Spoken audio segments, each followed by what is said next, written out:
सितंबर 2008 के आसपास जुहू के पब में एक रेव पार्टी बस्ट हुई।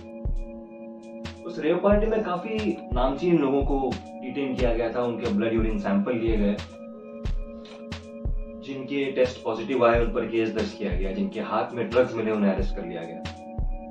उस रेव पार्टी के कवरेज के दौरान एंटी नार्कोटिक्स सेल के एक मिड लेवल ऑफिसर से, जो बहुत ज्यादा सीनियर भी नहीं था, बहुत जूनियर भी नहीं था, ऐसे एक अफसर से मेरी मुलाकात हुई। तकरीबन आधा पौना घंटा हमने पहली बार बात की होगी, नंबर्स एक्सचेंज किए। फिर दूसरे दिन मैं उसको ऑफिस मिलने चला गया। कुछ हफ्तों में ये ऑफिसर मेरा बहुत ही बेहतरीन और बहुत ही नजदीकी सोर्स बन गया, जिसके पास से मुझे सिर्फ उस रेव पार्टी को लेकर या एंटी नार्कोटिक्स को लेकर नहीं, बल्कि crime branch, local police station, इन सब एजेंसीज की केसेस को लेकर काफी सारी इंफॉर्मेशन मिली थी, जिसके मैं खबरें लिख पाया था। उसके रिटायरमेंट के कुछ महीनों पहले उसने मुझे बताया कि जब पहली बार उसने मुझसे बात की, उसे लगा था कि मैं कोई और हूं। उसने कोई और रिपोर्टर समझ के मुझसे बात की थी, और उसे ये बाद में रियलाइज हुआ कि मैं वो हूं ही नहीं जो वो समझ रहा था। इसके बावजूद हमारी दोस्ती बढ़ती गई।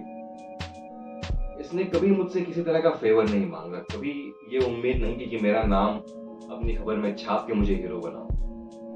इनफैक्ट जितने वक्त तक मैंने उसकी बताई हुई इंफॉर्मेशन पे खबरें लिखी हैं, मैंने उसका नाम एक बार भी नहीं लिखा।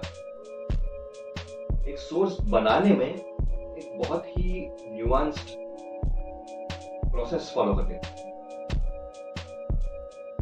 मेरे लिए दो चीजें हैं जो हमेशा काम कर गई हैं। एक ये है कि मैंने कभी उसके पास इस उम्मीद से मैं नहीं गया हूं कि मुझे खबर दो, खबरें अपने आप मिल जाती हैं।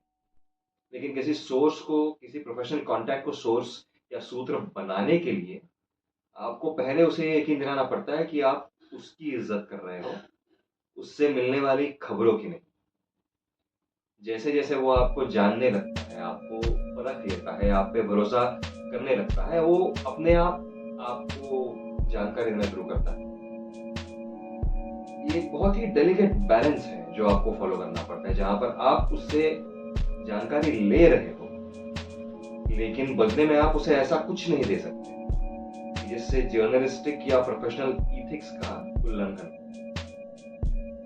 इस बैलेंस को फॉलो करने की मैंने पूर्णतः कोशिश की, और इसकी वजह से ही करियर के शुरुआत में मैं काफी अच्छी खबरें लिख चुका। मेरी 1.5-2 साल तक की कई सारी छपी हुई खबरों के पीछे छुपी कहानी ये एक आदमी था। कुछ छपी कुछ छुपी में आज इतना ही। अगले हफ्ते फिर मिलते हैं। Thank you.